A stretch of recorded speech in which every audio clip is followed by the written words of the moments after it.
Hey you guys, what is going on? And welcome back to Vroom Vroom Zana. Thanks again you guys for tuning in.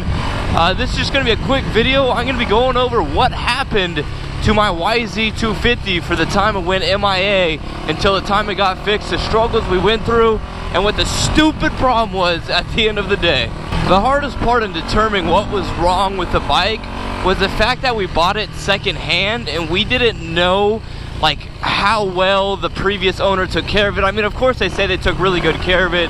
They said they kept up with the maintenance, but when it comes to buying something secondhand, you just don't know the past of the bike. So when it came time when the bike broke, we really didn't know where to start, since it was such a random occurrence where it sounded like something broke or the timing was off or something was wrong. And in doing that, we were like, fuck, so where exactly do we start when it comes to finding out what the actual problem is? And so we decided to rip apart the top end. Maybe something broke in there, maybe a crank bearing exploded inside there. That's kind of what we had to begin with, and that's where we started. So we started by ripping apart the top end, and right when we were tearing it apart, that top end was as clean as a whistle.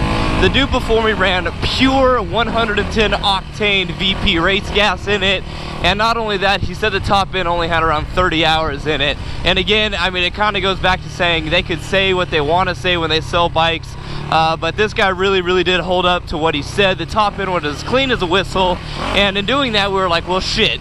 We already had the top end apart. We might as well rebuild the whole entire top end when we're in here. We didn't need to, but we decided to start fresh because now we know, now we know where the bike stands. But that still left us with the problem is, what the hell is the matter with the bike?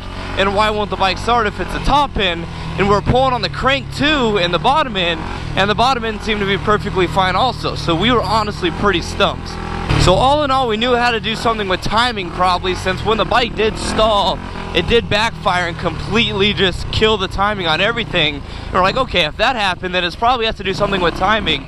And so we pulled off the back flywheel weight, which kind of sucked because we didn't have the key at first, so we had to go out there and purchase the key. So when we purchased the flywheel key, we pulled the flywheel off, and behind the flywheel is this thing called a Woodruff Key.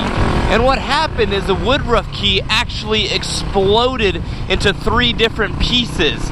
So in doing so, that's what caused the whole entire timing of the bike to go off.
If you guys are unfamiliar with a Woodruff Key, I'll include some pictures in this video to kind of show you what it is. It's literally like the smallest fucking part on a motorcycle, and when that broke, it threw off the timing of the entire bike, and that's why it backfired, and that's why it would just absolutely not start, is because everything got twisted in there. The flywheel weight I have in there got fucked up, and so it kind of messed up everything to do with the timing on the bike.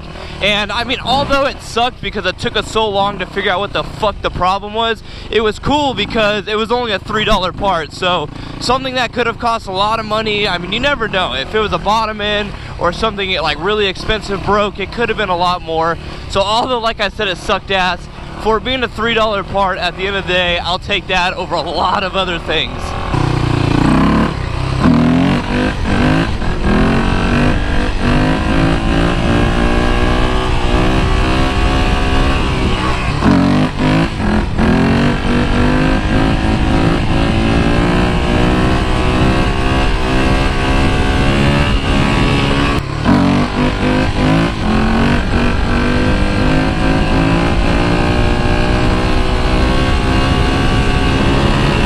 Alright, you guys, now you know what the hell a Woodruff Key is.